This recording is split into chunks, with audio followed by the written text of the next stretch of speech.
In the heart of a continent in flux, as a new nation called the United States pushed relentlessly westward, a brilliant star rose from the Shawnee people. His name was Tecumseh, a name that would echo through history as a symbol of unity, resistance, and a dream of a sovereign indigenous nation. This is the story of the man who dared to unite the tribes against a seemingly unstoppable tide. Born around 1768 in the Ohio Valley, Tecumseh grew up in a world defined by conflict. He witnessed firsthand the loss of his people's lands, the breaking of treaties, and the devastation wrought by war. His own father was killed in battle against American settlers. These early experiences forged in him a powerful conviction that unless the tribes stood together, they would all fall separately. But Tecumseh was more than just a warrior. He was a gifted orator and a brilliant diplomat.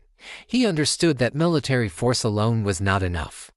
The real battle was for the hearts and minds of his people. He began a monumental journey, traveling thousands of miles on foot and by canoe from the Great Lakes to the Gulf of Mexico. His message was simple, yet revolutionary. He preached that the land belonged to all tribes in common, and that no single tribe had the right to sell it without the consent of all. "Sell a country," he famously declared. "Why not sell the air, the great sea, as well as the earth? Did not the Great Spirit make them all for the use of His children?" His words, delivered with passion and authority, resonated deeply. Warriors and chiefs from the Potawatomi, Kickapoo, Ottawa, and many other nations were swayed by his vision of a pan-tribal confederacy. Central to this movement was Tecumseh's brother, Tenskwatawa, known as the Prophet, while Tecumseh built the political alliance.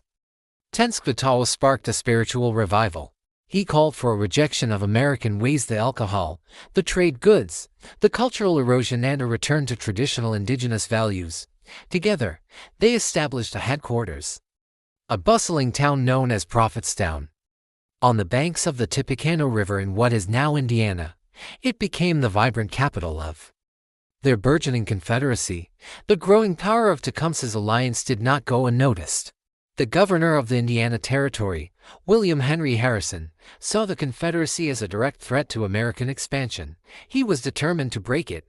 In 1811, while Tecumseh was south, rallying support from the Choctaw, Chickasaw, and Creek nations, Harrison saw his chance.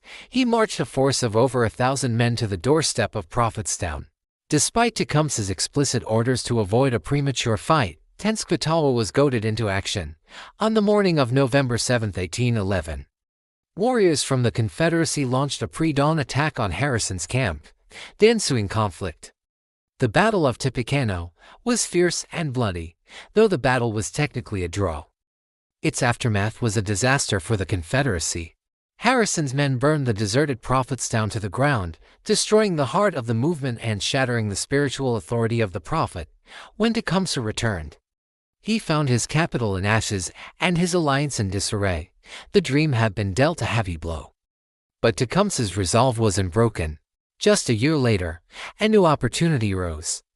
In 1812, war broke out between the United States and Great Britain. For Tecumseh, this was a chance to forge a powerful new alliance and revive his cause. He and his warriors sided with the British, believing they offered the best hope for stopping American expansion and securing an independent indigenous state. Tecumseh proved to be a masterful military strategist. His leadership was instrumental in several key British victories, including the stunning capture of Fort Detroit, where he used clever tactics to make his small force appear much larger, terrifying the American general into surrender. The British commander, Major General Isaac Brock, held Tecumseh in the highest regard, calling him the Wellington of the Indians. For a brief, shining moment, it seemed their joint effort might succeed, but fate turned once again. The British naval fleet on Lake Erie was defeated, cutting off critical supply lines. And after General Brock was killed in battle, he was replaced by commanders who lacked his vision and his respect for their indigenous allies. The new British general, Henry Proctor, began a hasty retreat from the Detroit frontier, abandoning the lands Tecumseh had fought so hard to protect. Tecumseh was furious. He confronted Proctor, accusing him of cowardice. "You are like a fat dog that drops its tail and runs when scared," he said. but his pleas were ignored. Left with no choice but to follow, Tecumseh prepared for a final, desperate stand. On October 5, 1813, near the Thames River in Ontario, the Allied forces made their last stand against the pursuing American army, led once again by Tecumseh's old nemesis, William Henry Harrison. Tecumseh knew the odds were against them. He calmly walked among his warriors, offering words of encouragement. Some say he had a premonition of his own death, that he had cast off his British general's uniform and dressed in his traditional Shawnee buckskin.